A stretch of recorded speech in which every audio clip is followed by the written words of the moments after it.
Okay, great. Session is being recorded. Okay, so in this collab, we're gonna cover the last learning unit for this course, and that is the chi-square distribution. So let me start by sharing my whiteboard, and if you can't see my screen, just give me a heads up. I'll tell you once I'm sharing. Okay, I am sharing, and you should see a whiteboard with a table that has gender and motivational level. But if you can't see it, just let me know. Okay, let's see here. All good. Perfect. All right, so let's get back to it. So for the chi-square distribution, what you need to take away is that you need to know that there's three types of tests that you would use the chi-square distribution for. Okay, now the chi-square distribution is basically like the normal distribution that we've dealt with in the earlier learning units. It's a different distribution, and we use it for different hypothesis testing. So the three tests that you would be assessed on, just gonna write it here. Give me a second. All right. So there's the test for association. So that's the first test you could be tested on. And then I'll explain all of them in a second. So it could be that one. You could be tested on equal proportions. I'm just going to write prop, but proportions is the full word. And then the last one is the goodness of fit. All right. Of fit. So these are the three tests that you could be tested on. And here I know I use the word test a lot there. Or let's say assessed on in your examination. All right. And you won't necessarily be told explicitly to do this test or this one or this one, 1, 2, or 3. You need to figure out based on the question which of these tests you're being asked to do. All right. Now, 1 and 2 are very similar. Okay. In their approach, the calculations, etc. It's very, very similar. The only difference basically is how you would conclude it and your step 1, where you declare the hypothesis. Okay, so if you've watched the last collab, or if you were there, you would know that in hypothesis testing, we have a step 1 where we state the hypothesis. That is, we state H naught and we state H1. We would, whatever it is, we would state it. That's your step 1. Now, what I'm saying is, for these two tests, everything is very similar except the step here where you're declaring your H0 and H1. But everything else is very, very similar. The third one is quite different. Okay, so for this evening, I'm actually going to do this one and this one. I'm not going to do 2 because it's very similar to 1. Again, because of time, I'm going to stick to just doing the test of association and the goodness of fit. All right. So let me start by giving you some sort of context of what a test of association is and how it's useful. All right, so let's start with that. So what a test of association is, or you would also be, it's also known as a test of independence, is basically looking at two variables. And let's just say, for instance, an insurance company, oh no, not even an insurance company. Let's say a political campaign, right? For some party. I'm not going to say what party. It could be any party. Let's call that party P, right? The political party is P, right? So that's your political party. I'm going to say P is some political party. Political party. It's quite coincidental that I'm using this as an example, considering the elections are coming up.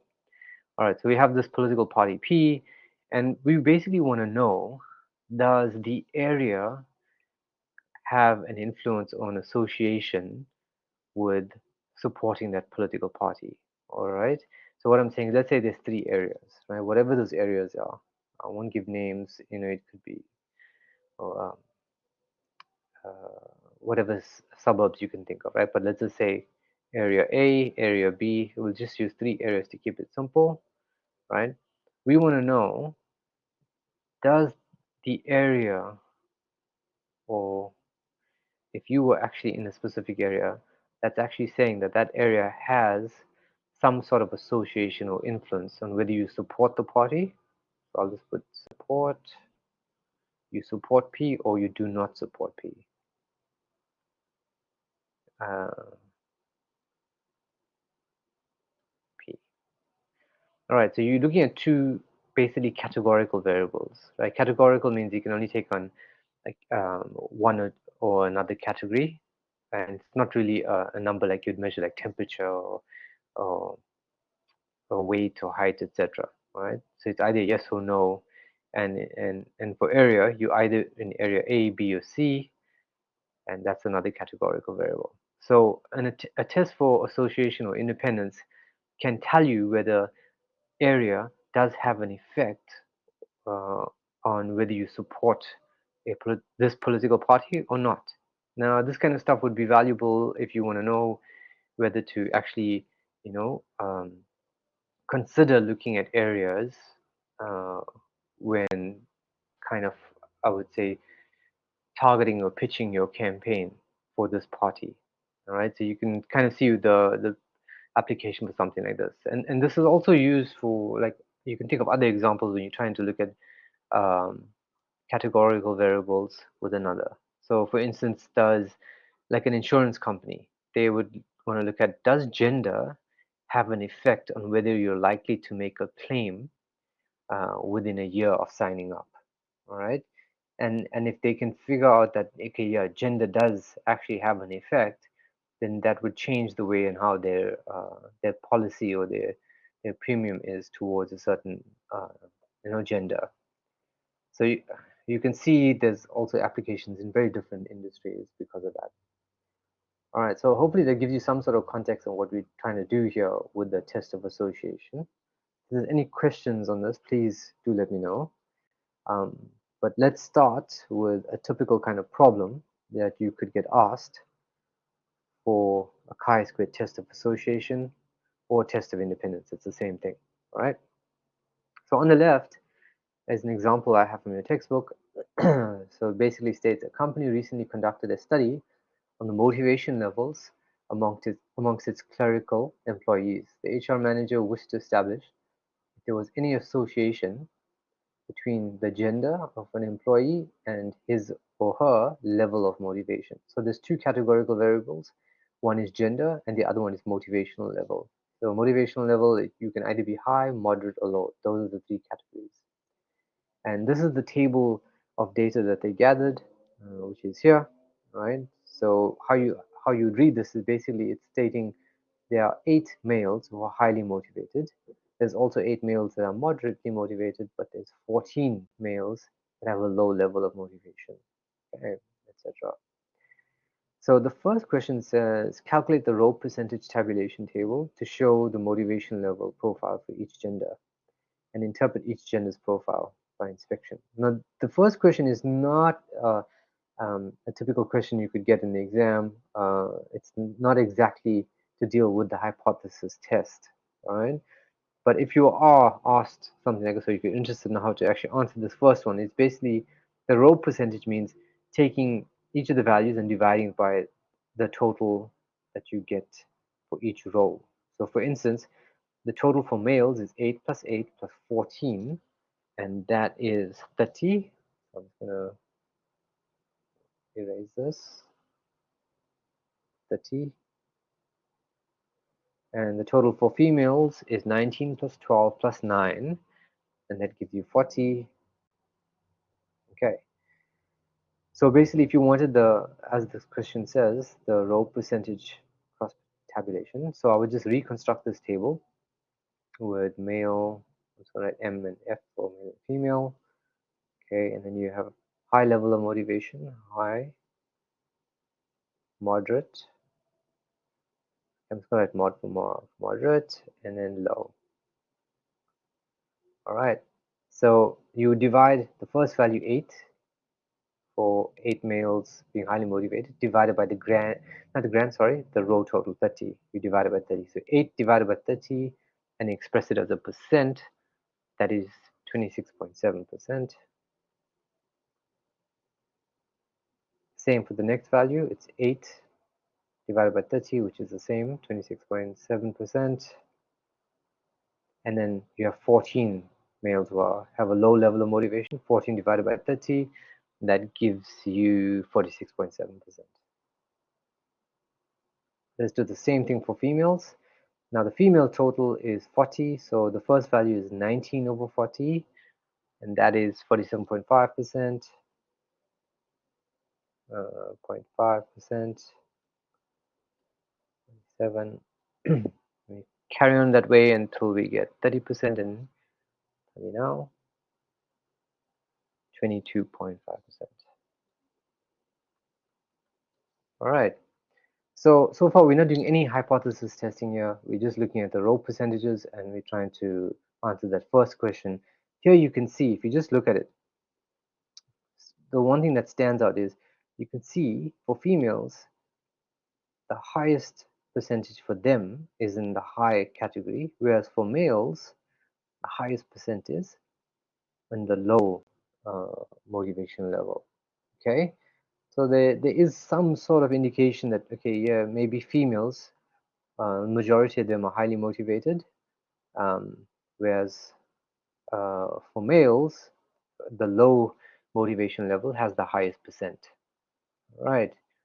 So I wouldn't say majority of females are highly motivated. It's just because it's just less than 50%. But out of all the 3 categories, the high motivation category has the highest percentage. All right. So that's the one takeaway that you can get from this table. Okay. So let's move on to the next question. And the next question is actually the chi-square test. So I'm just going to pause there for a second before I start the question. Is there any questions?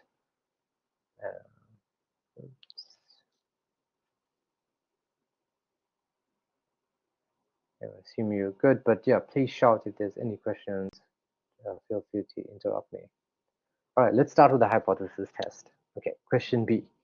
All right, now conduct a chi-squared hypothesis test to identify statistically whether there is an association between employees, gender, and motivation level. And they give us a level of significance, which is 10%. Okay, so I'm going to underline it because that's our alpha. All right, so for all hypothesis testing, like I said earlier, step 1 is declaring your hypothesis. So that means you have an H0, okay, and you would have an H1. All right, H0 and H1, and you need to state what each of them are. Now for the test of association, all right, your H0 is always the one where there's no association. Okay, H0 is always the the hypothesis where there is no association. Okay, remember that. So what you would say here, and you would always say it in terms of what the problem is. Okay, we're talking about gender and motivational level. So we would say here there is no association.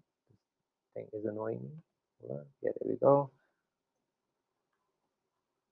Between gender and motivation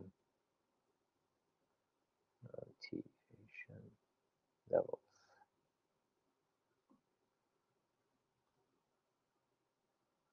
All right, and then in H1 you can simply just state that there is an association.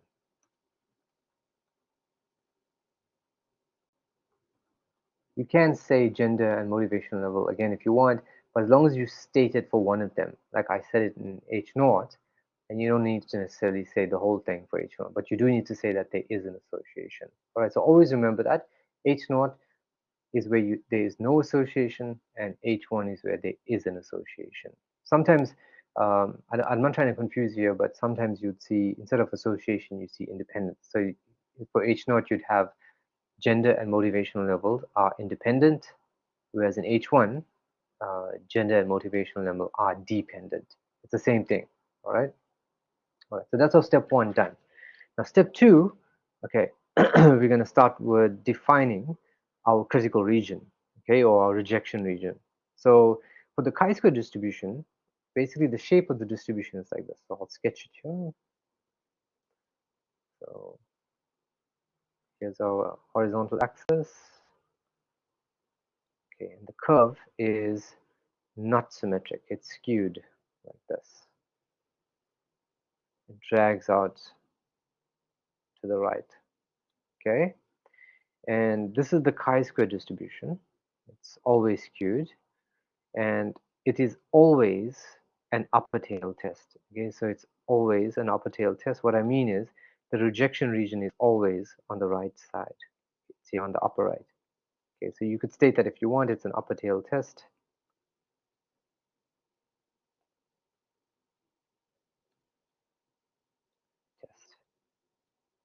Right, now here, as we did in our previous collab, this rejection region, especially when it's a one-tail test, the entire rejection region is your alpha. So our level of significance, which in the question is 0.1. So it's 10% or 0.1, same thing, 0.1. All right, now you need to figure out what is this critical value. What is this value here that determines whether we reject or accept H naught. So this is your chi-squared critical value. Okay, now to get this value, you first need to work out what you call your degrees of freedom, okay, or DF. Now, your degrees of freedom is simply for this specific test, for the test of association, you obtain your degrees of freedom, and I'm going to abbreviate it by DF, by using this formula here. It's brackets R minus 1 into C minus 1, and I'll explain what the R and C are. Your R is simply the number of rows that you have. So if you look at your table, your gender variable can only take on 2 values, male and female. So your R is 2. Okay, so your R is 2. And C is the number of columns. Okay, how many columns do you have? Well, if you look at your motivational level variable, you can only take on 3 categories: high, moderate, and low. So 3. So your C is 3. And if you substitute these values, the R and C, into this, okay, remember the brackets are very important. That means you do the subtraction first and then you multiply the end result. Okay, so it's 2 minus 1, 2 minus 1 into 3 minus 1. And that is 1 times 2, which is 2. That's your degrees of freedom. Now that you have your degrees of freedom, that's when you can use your chi-square table. All right, so actually let me open up the chi-square table so you can see it. Second.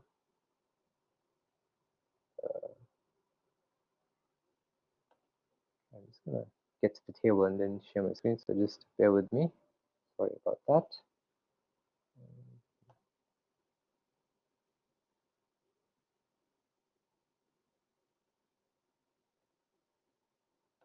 Okay, you can find that table in the back of your textbook. I'll get to it and I'll show it to you. It's the same section where you have your normal table and your T distribution table. It's in your appendix, I believe. There we go. Okay, there I'm going to share my screen.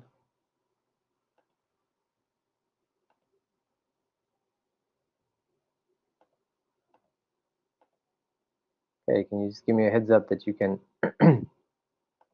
see this table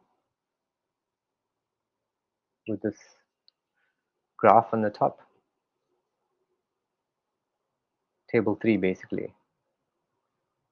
Just give me a heads up that you can see it. Perfect. Perfect. Thank you. All right. So remember what I said, your degrees of freedom is 2, all right? And your alpha is 10%, right, according to the question. So 10% is this first column here. There's your alpha, 0.1, all right? So it's in this column, and your degrees of freedom tells you which row to stop at. Now remember, our DF that we worked out was 2, okay?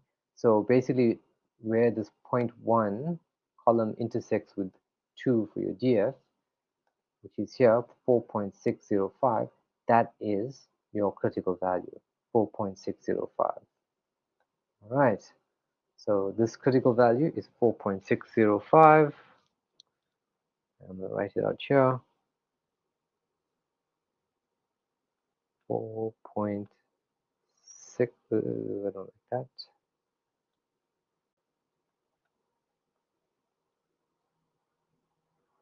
0.605. All right, so what does that mean? That means anything on the right of this value, anything higher than that, we're going to reject H naught, and anything lower than this value, we are going to accept H naught.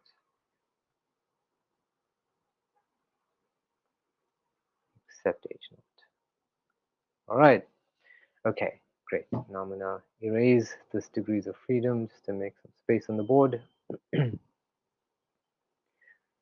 And what I'm also going to do now, because I'm going to need this in the next step, is I'm also going to write down the column totals. So basically for everything that's under high, I'm going to add up the values. So 8 plus 19, that's 27. Okay, 27. Same for the next column. 8 plus 12 is 20. And then the last column, it is 23. All right, we're going to need the row totals and the column totals.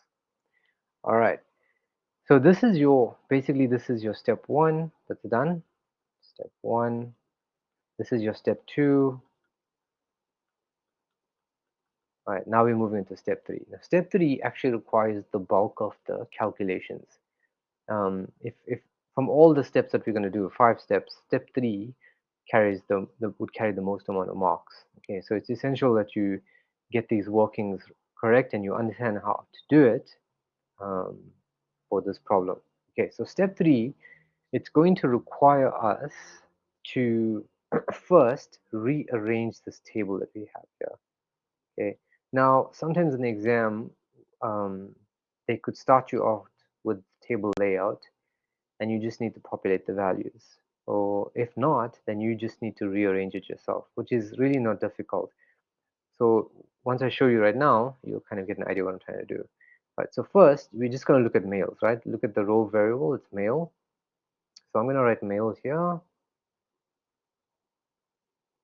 right, and then you guys, for male, we have 3 motivational levels. So high, moderate, and low. So let's write it out like in that order. High, moderate. It's going to write MOD, right, for moderate. That's not mad, that's mod. And then low. Okay, and then I'm going to separate that. And I'm going to do the exact same thing for female. We have female and high, moderate, and low. Okay, now for the first column, all right, what you're going to do is we're just going to write the values that's in the table that you see there. Okay, so for males, how many of them have a high motivation level? That's 8 of them. So the first value there is 8. For moderate, it's 8 for males, and then lastly it's 14. And then for females, we have 19 that are highly motivated. There's 12 that are moderately motivated and 9 that have low level of motivation. So this is what we observe, okay? Because that's what's given to us. That's the observed frequency. So I write it as F naught. Okay. Now, the next column is our expected frequency. So we need to work out our expected frequency. Now, how we do that is we're going to use a specific formula to do it, and I'm going to show you that formula now and how to use it. So I'm just going to create that column. So this is our expected frequency, which I write as F subscript F E with the E, FE. Now, how you work out your expected frequency is you use the formula row total, so R with the subscript total, so row total, times your column total, so C, subscript total. So row total times column total over the grand total. Okay, now if it sounds a bit too much, when I explain it to you, it's going to be really simple with when I start showing you with the values divided by grand total. Grand total. All right. So basically what the grand total is if you add up all the numbers in this table, 8 plus 8 plus 14 plus 19 plus 12 plus 9, you'll get a value of 70. Right? That's how many people there are in total. So the grand total is 70. Okay, so straight away, the denominator here for this equation is 7. It's always going to be 70. Now, let's just look at this first value that we're going to populate. Okay, for males that are highly motivated, what is the FE? Well, let's go to this table and look at where male and high motivation intersect, which is here. Now, what is the row total for males? Well, if you look at it, if you add up all the row values, okay, it's 8 plus 8 plus 14, which is 30. So that's your row total. So it's 30, 30. So everything in that row totaled times the column total. Now we're still on this intersection point, so the column is high. It's the high motivation level. So the column total is adding it up, going down. So 8 plus 19, which is 27. So that's why we wrote this total. So it makes it easier for us. So the column total is 27. So 30 times 27 divided by the grand total, as we said earlier, is 70. And the value you get from that is 11.57. So that's what I'm going to write here. 11.57. All right, that's how you populate the FE values. So let's do the next one, right? It's a very similar process. Now we're looking at males that are moderately motivated. So we're looking at this point here, right? Where moderate and male intersect. So here the row total is still the same because we're still on the same row. So the row total is 30. So it's going to be 30 times the column total, but now we've moved from high to moderate now. We're on this column. So we're here. So the column total here is 8 plus 12, which is 20. And we divide that by the grand total, which is 70. And if you do that, you get a value of 8.57. 8.57. 57. And you do this for all the values going down, right? Up until the last value for females, which is that value, and you can do this in exercise, it's 13.14. I'll populate all the values now in a second, but I'm just showing to save time. This is the method, and I want you to focus on that. All right, so that's how we get our FE. All right, now let's move on to the next column that we're going to have to generate. Like I did tell you, this step does require most of the calculations. You are marked for it, so it is important you know how to populate this table. All right, now the next step is to create this next column.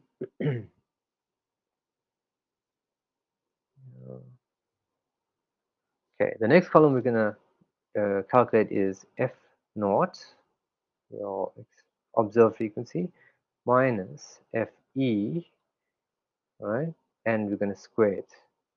After we subtract it, we square it. And simply, as this title says, you take your F naught value, so everything in this column, you subtract it from this column, and then you square the value. That means you raise it to the power 2. So for the first row, okay, it's going to be 8, because that's the value that you have for F naught. It's 8 minus your FE value for the same row is 11.57. 11.57. And you're going to put it in brackets because just like how this column is, you have brackets here, open and closed, and then you're going to raise this difference to the power of 2. And if you do that, you'll get a value of 12.76 for the first one. 0.76. All right, and you do that for every single row going down, the same thing. And if you do that for the last value, you'll have a value of 17.16.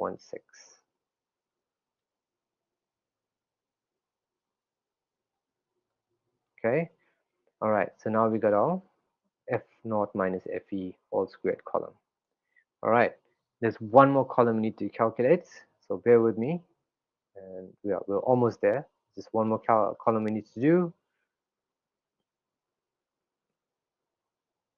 All right, I'm gonna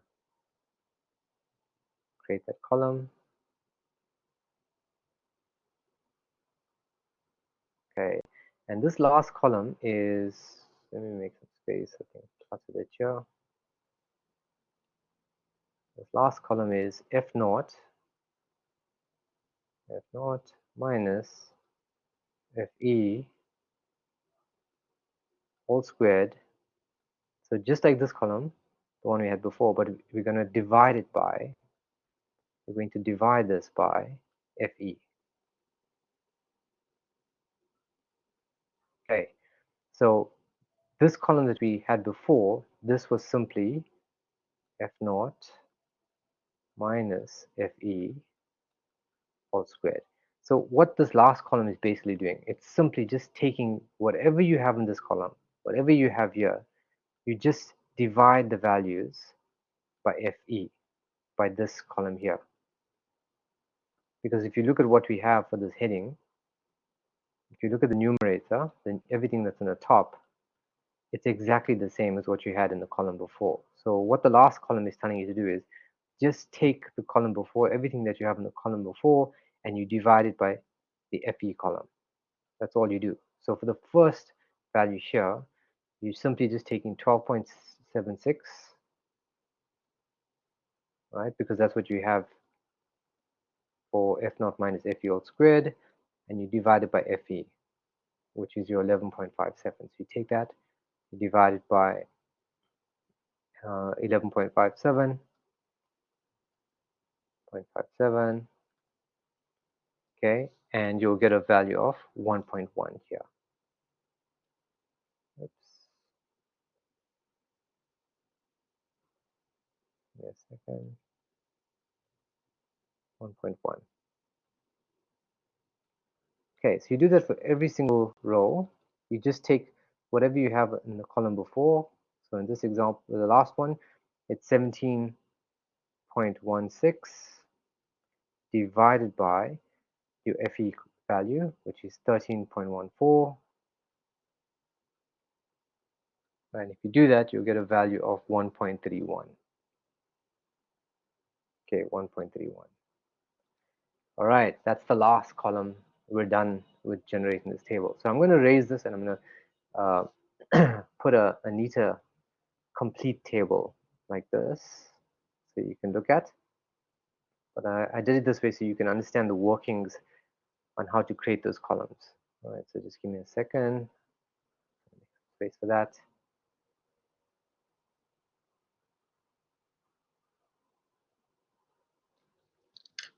So here it is.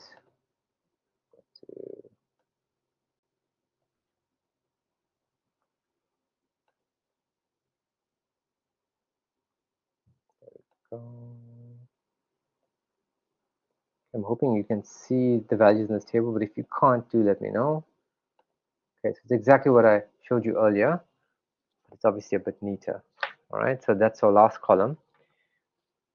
These are the columns you need to generate. Now the last value that you just need to do is just that last column that you calculated. You just total the values. So basically you add up the value 1.1 plus 0.038 plus 1.7, etc., all the way to the last value plus 1.306. If you add it all up, you'll get a total of 5.043. 5.043 if you total it. Now this statistic is what we use to determine whether we're going to reject or accept our H naught. Now you may be asking yourself, okay, Shish, why do we go through all of this and why do these calculations make sense? And the reason being is because in your formula sheet, okay, in your formula sheet you would see this formula here, your chi-squared. Let me make some space so I can write it out. Oh, let me write it here. You're going to see this formula in your formula sheet. Chi-squared test, or you might not even see the test, you would just see chi-squared. It's the same thing. It's equal to the sum of F naught minus Fe all squared divided by Fe. Maybe that summation needs to actually be for the whole thing. So I'm just gonna write it out here. Okay, you would sum all of this. Now that's pretty much what you've done here. Everything that you've done in this table is to get you to this value here. As this equation says, you look at everything in front of the summation sign, and if you look at what's in the front of the summation sign, it's the same thing as what we have in this column. And what the sum is saying, the sigma, is telling you to sum up all those values. So that's what you're doing here. These are all the values, and you're summing it up. If you sum them up, you get 5.043. So that is your chi-squared stat. This whole table is done to get you your chi-squared statistic.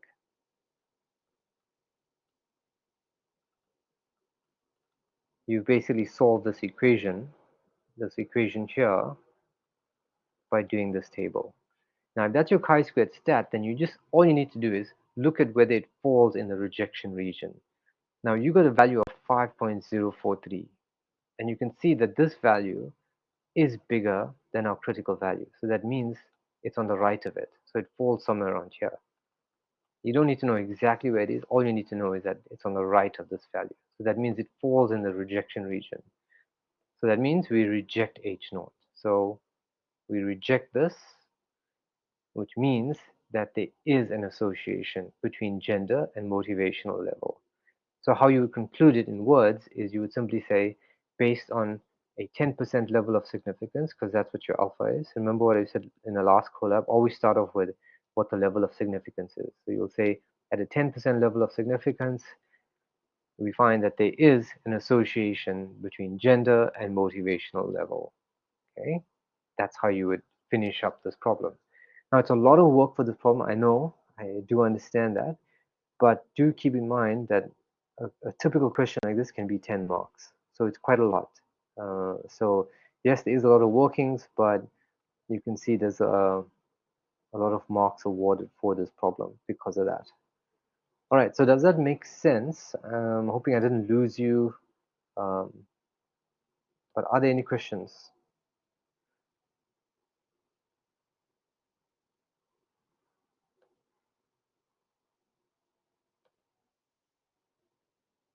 Thanks, Caroline. Thanks for the feedback. Okay, please do let me know if there's any questions, okay? All right, so that's how you would do the chi-squared test of independence or association. It's the same thing. Okay, now remember, like I said earlier, when you started off this session, there's only two of the tests that I'm going to show you, two of the three. The one is the test of association, which we've just done. The last one I'm going to do is the goodness of fit test. All right, so let me share that whiteboard and a typical problem that you can get for the goodness of fit test. Now, the goodness of fit test is a bit different, okay? As the name says, goodness of fit, what you're testing is whether the distribution of something in the past is different to how it is now. It generally is a comparison over different time periods. So let's look at this problem here, right?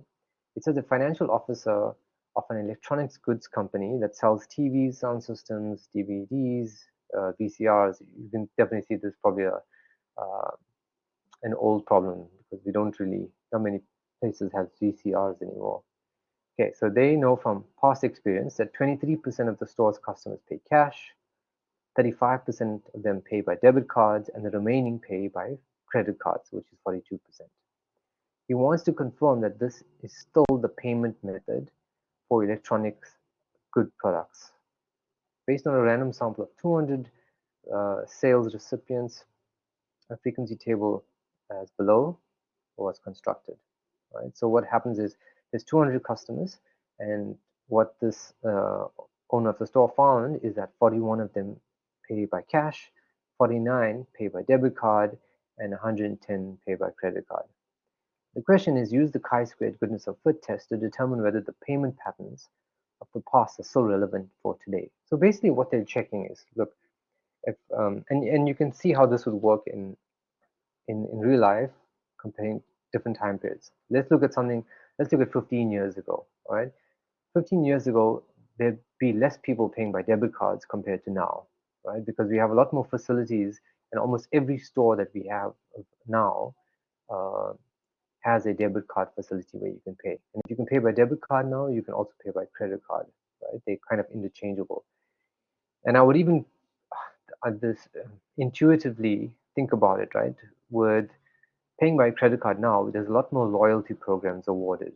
Okay, so if you look at different banks like FNB, they have the e-bucks reward system. So when you pay by credit card, you get more e-bucks than if you pay by cash, of course, because you get no e-bucks if you're paying by cash. So it also encourages people to pay by their credit card more now compared to in the past.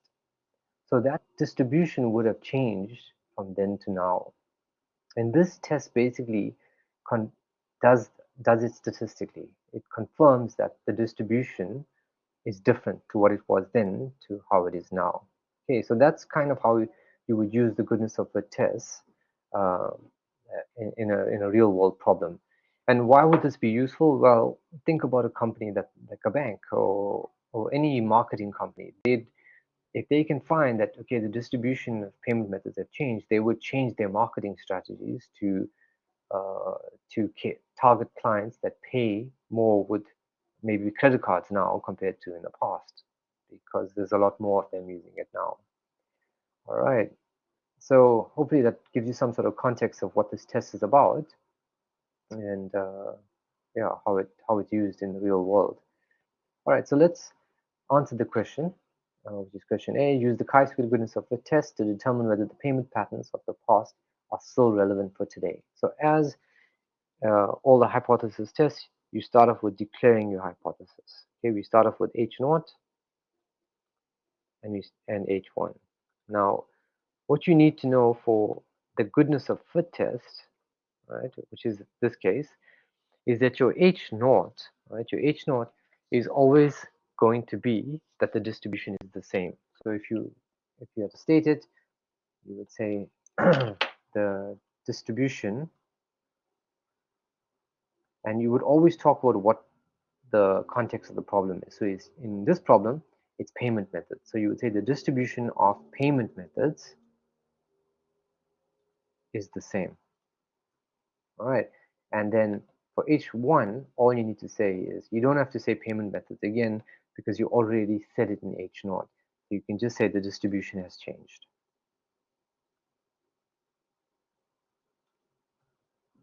Okay, so that's how you complete your step 1.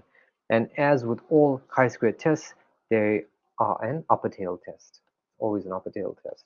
So you could just simply just state that. Upper tail test. Okay, now that's step 1 done, so let's move on to step 2. Okay, step 2 is, as before, we're going to find our critical region. So it's a good habit to actually sketch the graph for your chi-squared test. Is your horizontal axis, and then your curve is skewed. That, like I said, it's an upper tail test, and your level of significance in the question is your alpha, which is here, 5%. So this area is 0.05. All right, and then we need to work out what is the chi-squared critical value, where we're going to reject. Now, just like before, we had to work out the degrees of freedom. Now, for the goodness of fit test, what we're doing now, before we use the formula R minus 1, C minus 1, right, for the test of association. But you do not use this formula for this test. Okay, this test is different. Now, the formula for this is K, and I'll explain all these symbols in a second. It's K minus M minus 1. Okay, K is simply the number of categories or classes that you're looking at. If you look at the problem that we're working with, there are 3 categories. There's three payment methods. There's cash, debit card, and credit card. So the value for K is 3.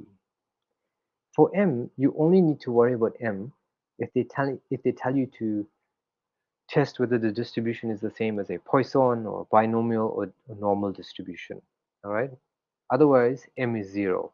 In this case, they didn't tell us to test against a normal Poisson or binomial. They didn't specify the distribution. They're just telling you to compare the distribution to the past. All right. So because of that, your M is 0. Okay. Remember that. If they don't tell you that they want you to test whether it fits a normal, binomial, or Poisson distribution, if they don't tell you that, then your M is 0. Right? Otherwise, if they do say normal distribution, then your M is 2. Okay, if it's a normal distribution. If they say Poisson distribution, then your M is 1. Okay, you can make a note of that. Right? But it's unlikely that they would ask you for this. More often they don't tell you that it's a specific distribution. So your M can be treated as 0. So if you substitute these values into your DF equation, K minus M minus 1, so 3 minus 0 minus 1, that's going to give you 2. So that's your degrees of freedom. And just like before, we have our degrees of freedom, which is 2. We have our alpha, which is 0.05. So we go to our table, which is here. So remember your DF is 2, right? But now our alpha is 0.05. So we're on the second column. So your critical value is 5.991. All right, so I'm going to write that there.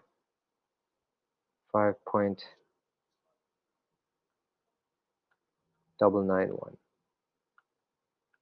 Right, so everything on the right of it we reject. We reject H naught. And everything on the left of it we accept H naught.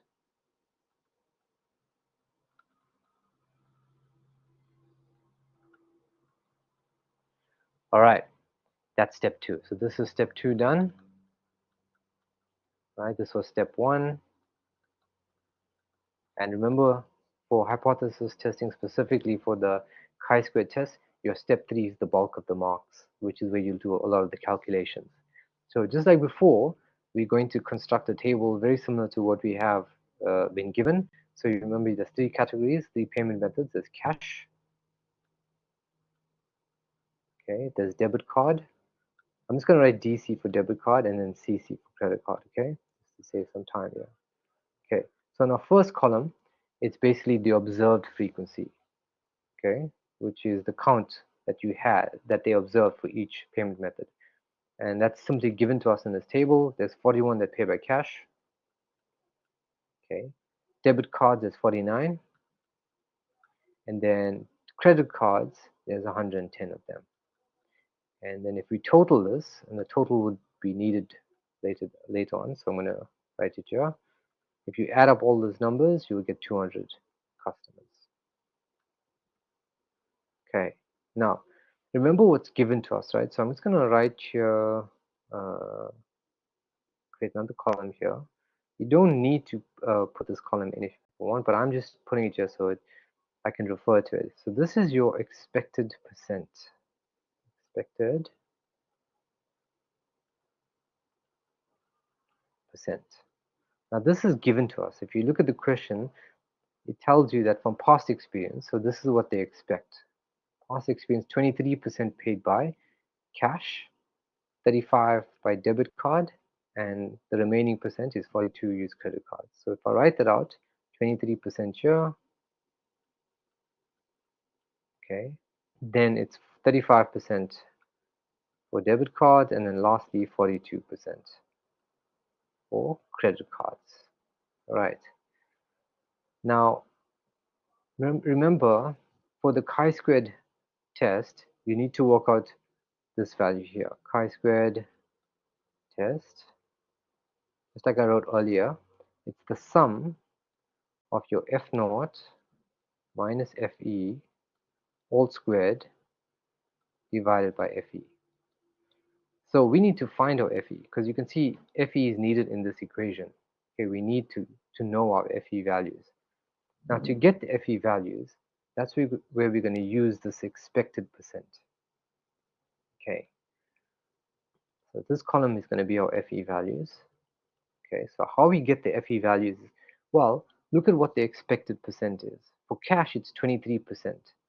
So that means if you look at all the payment methods, 23% for cash, 35 for debit cards, and 42 for credit cards. If you add all those percentages up, it must give you 100% because they can only pay by these three methods, right? So it's 100%. So that means if we had 200 customers in total,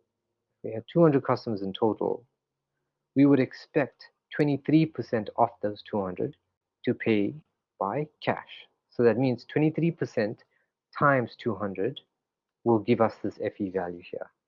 All right, and if you do that, 23%, so I'm just going to write it here, 23% times 200, the total, that will give us your FE value, which is 46.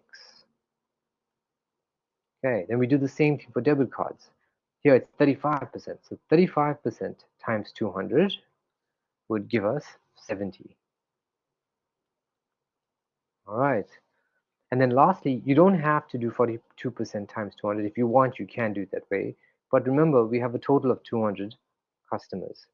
So the remaining customers, there's only one more category to go. So the remaining 200, so after you take away 46 and 70, whatever you left must go in the credit card, which is 84. Question, give me a second. I will be there in a second. Yes, Caroline, fantastic. Yes, exactly. All done. So now we have our FE values, and then you would follow the same process that I did in the previous example.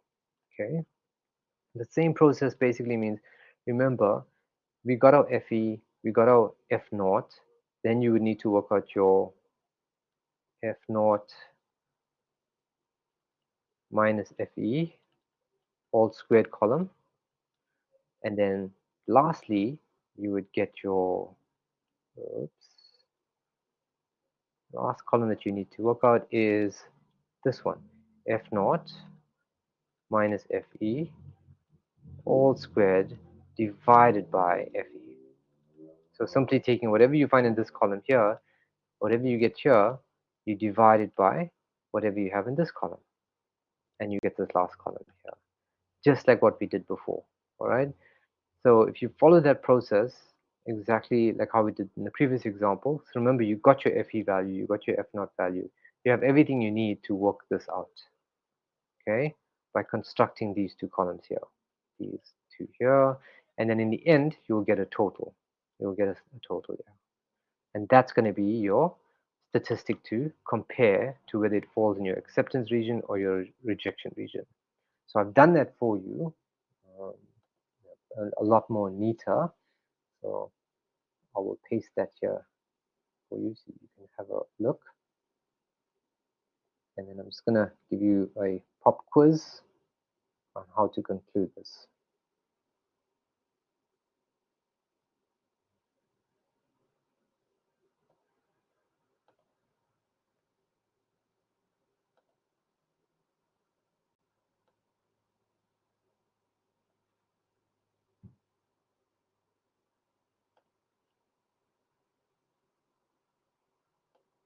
So, okay, so I've done all the columns for you that's needed, right? And there's your total in the end. All right, that's our test statistic here is this value here, 14.891.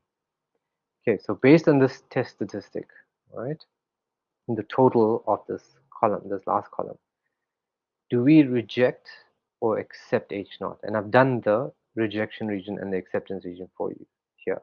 So looking at this graph with the acceptance region and the rejection region, right, with the critical value being 5.991, do you accept H naught or do you reject H naught?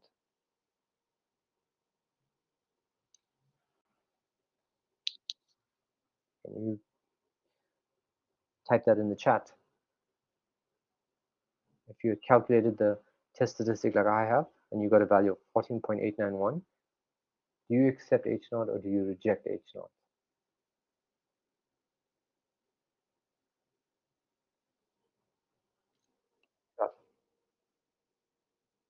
We're almost at the end here. Take a chance. Whether you get right or wrong doesn't matter.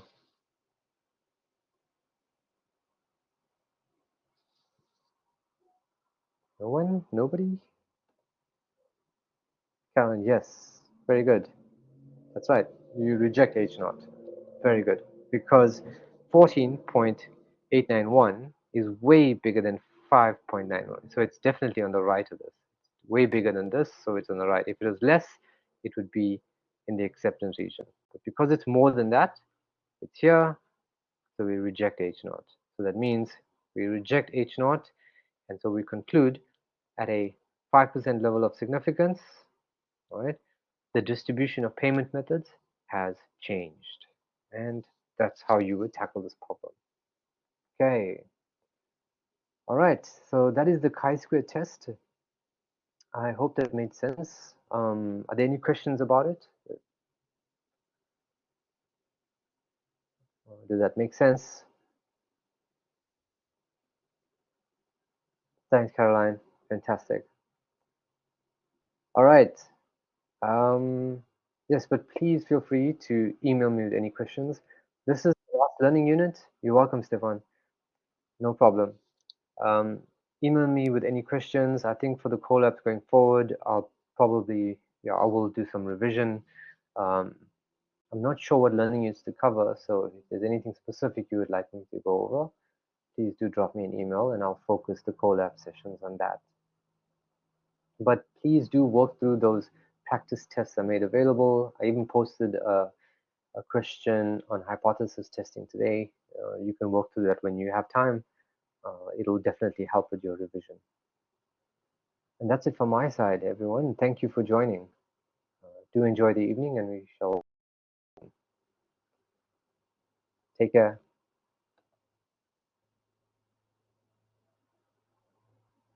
Perfect. Thanks, Caroline. Cheers, everyone.